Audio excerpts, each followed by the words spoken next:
Hello, and welcome to this tutorial where I'm going to show you how to connect to Oracle Content Management's GraphQL API in React using Apollo Client. This tutorial will be done using the React minimal sample by adding a new people page. So let's get started. What you see on the screen is the functional React minimal site with the people page. The data for the people page at the top and the people cards at the bottom are obtained using the Oracle Content Management GraphQL API. The Home and Contact Us pages are generated using the REST API. This site can be generated by following the React Minimal tutorial on the Oracle Content Management sample site.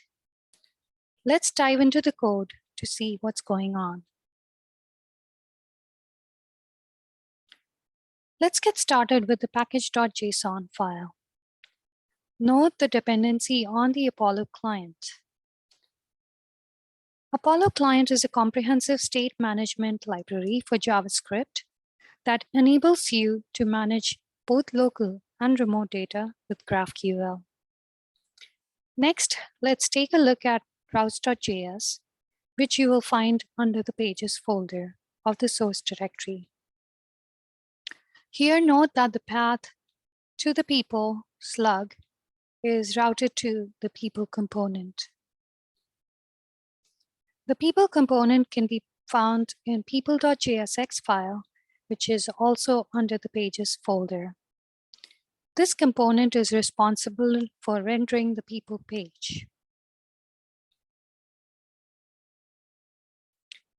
Here you will see a method fetchInitialData that is called during server-side rendering to get the data from the server. This method calls fetchPeople, which is defined in services GraphQL.js under the scripts folder. Let's take a look at that file.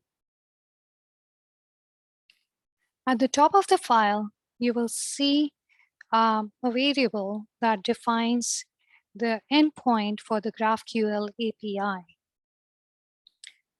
Below that, you will also see the query that is needed to fetch all the data for the people page.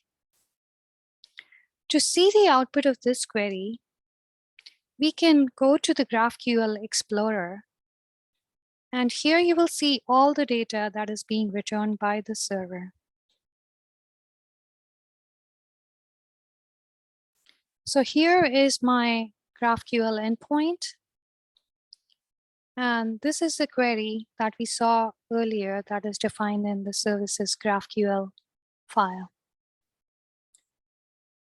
On the right-hand pane, you will see all the data that is being returned by the server.